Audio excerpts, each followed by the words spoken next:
and welcome to Mimi's Sketchbook. Today, my illustration is based on Paul David Tripp's book, New Morning Mercies, and today is July 23rd.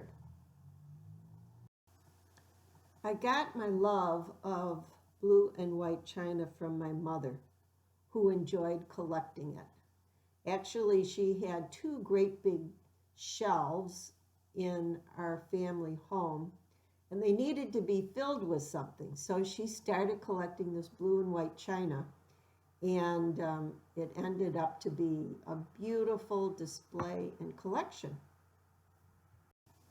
When I was a young woman and had gotten engaged, I started going to auctions and estate sales and antique shops looking for furniture for my first home. And one of the very first pieces of china I bought was a tiny little blue and white striped picture. And I just adored it and just had no purpose for it, but I just thought it was so cute. Well, over the years, I found another one that was a little bit bigger, and then later on, a dear lady who I was visiting at her house had a larger blue and white striped picture, and I mentioned to her that I had matching ones, and she said, well, take this one.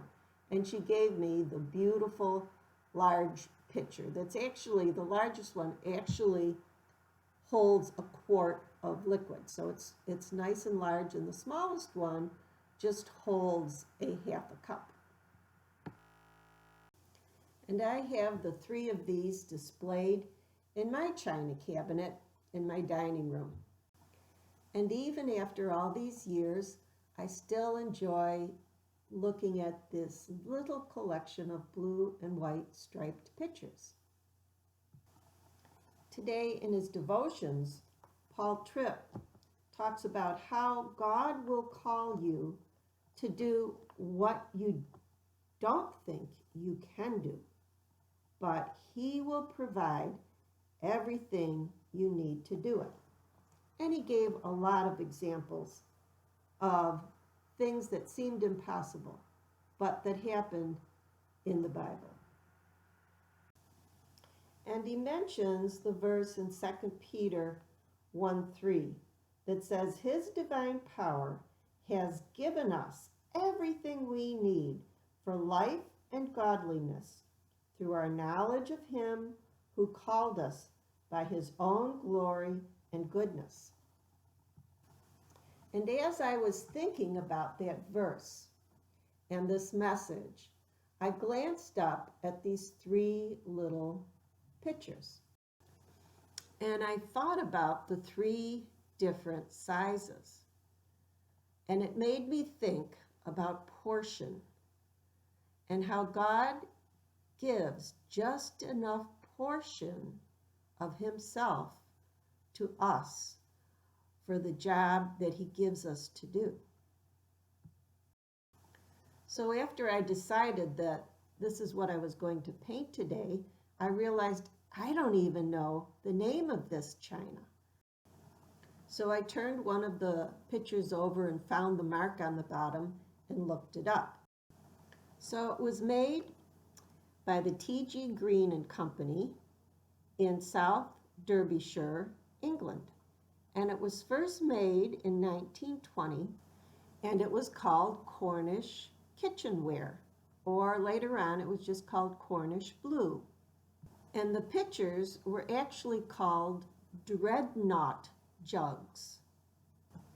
So, not knowing what a dreadnought was, I looked it up, and it says it's a warm garment of thick cloth or a battleship.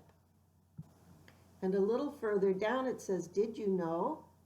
Fear nothing. That is essentially what dreadnought means.